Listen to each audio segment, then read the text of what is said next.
But to the bit in all this that really upsets me, Morrison's call might have made sense if the union movement now looked like it was ready to make big calls to help the country and put people back into work, and not just help the lucky ones who are still in jobs. And certainly not just the lucky ones who not only still have a job, but have not lost a dollar in pay through this. Now I'm talking about public servants. Yet you look around. In New South Wales, unions are refusing to accept even a temporary freeze on pay rises. Just for the next year.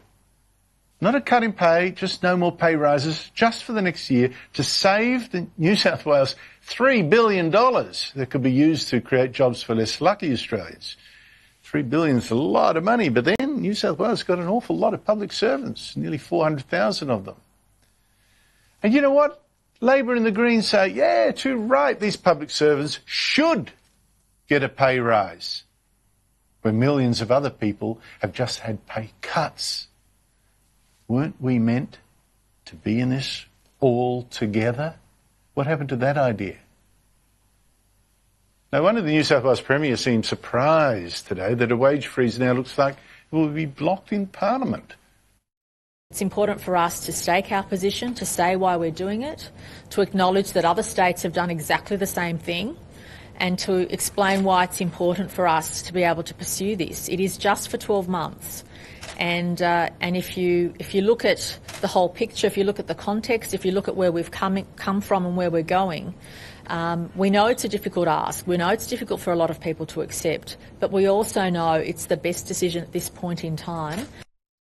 Anyone in private business must look at that and just think, what planet are these people on? And by the way, some states aren't doing exactly the same wage freeze for public servants at all. The federal government is, yes, and Queensland is, but Victoria, the hard left government there, you've got to be kidding, not at all.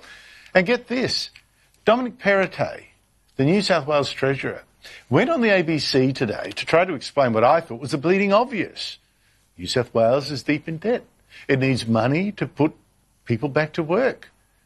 Lots of people in the private sector have lost jobs and money, so let's not pay public servants even more. Not right now. But to the taxpayer-funded ABC presenter, Hamish McDonald, this was mean. This was picking on people. Clearly this is being interpreted as a slap in the face for the frontline workers like nurses and fireys who we all know have gone above and beyond during both the bushfires and the pandemic. Why do they deserve this? What did they do to deserve this? Well, Hamish, I ask you, mate, what did 500 of my colleagues here at News do to deserve losing their jobs today?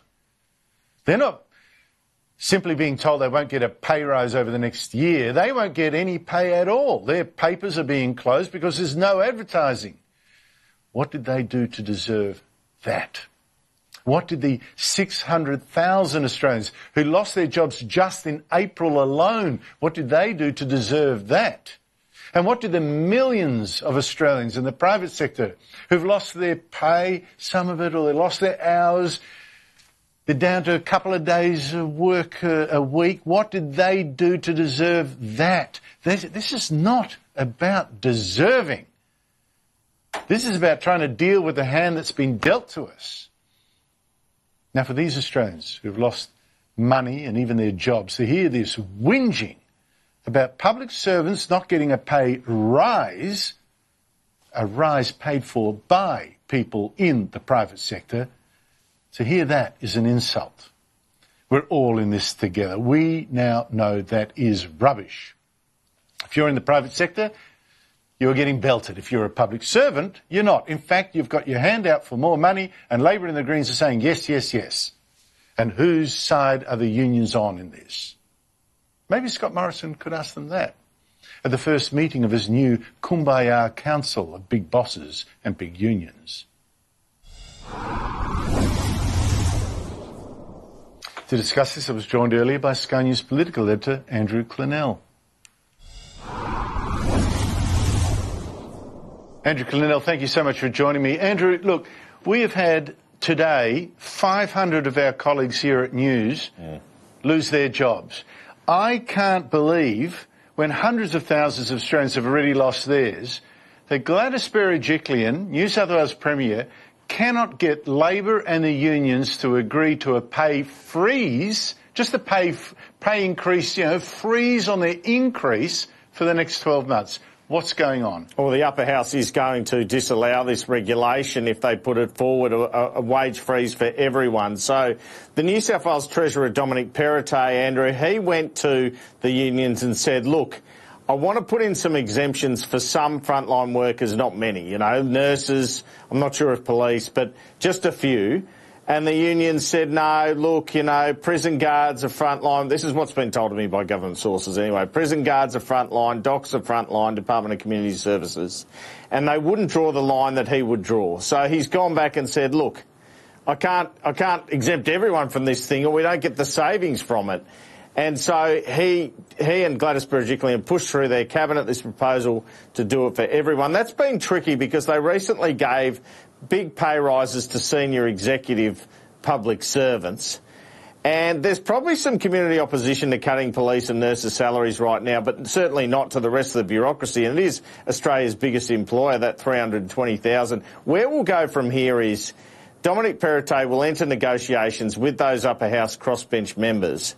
And from there, and perhaps go to the Industrial Relations Commission, and from there ensure that the outcome is much less than the 2.5% increase that was expected.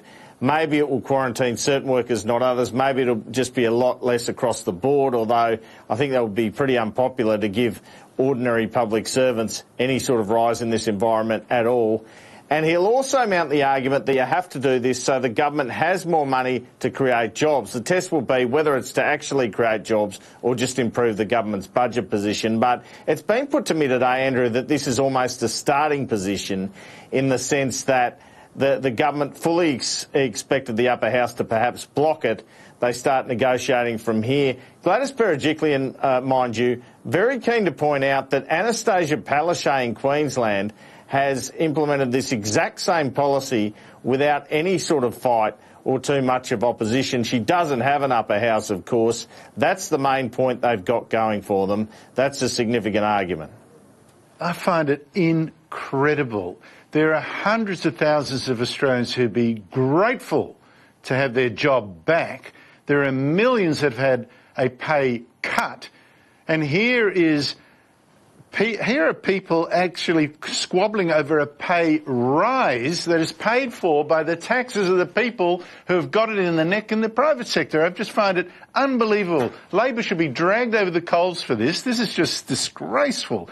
But it makes me wonder, Andrew, what does it say about the Prime Minister's chances of getting the unions to act in a way that creates jobs, stop looking after just the lucky people that have still got them when it comes to his kumbaya cabinet now of bosses, big unions sitting together talking about the future of the country? Well, yeah, he's set himself a very big job, hasn't he? But I guess if he fails, he can just blame the unions. I don't know, but he has said by September we want outcomes from these working groups on 5 different points, including award simplification, casuals, enterprise agreements, compliance and enforcement, and got unions and businesses together and said it's my job to get them in the room. Well, he's got them in the room. He must have some optimism from his discussions at Kirribilli House last week with the head of the ACTU, Sally McManus, Andrew, because otherwise I can't see where the confidence is, as you say. But having said that, hopefully the union movement have realised what a dire position this is in terms of unemployment. They've got to do everything they can for workers, and if that means trading off on conditions, then it should do to get more Australians in work. It's a unique situation.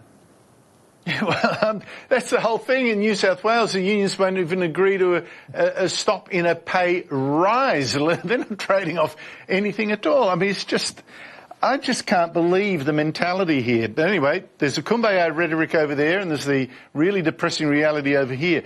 But I tell you what,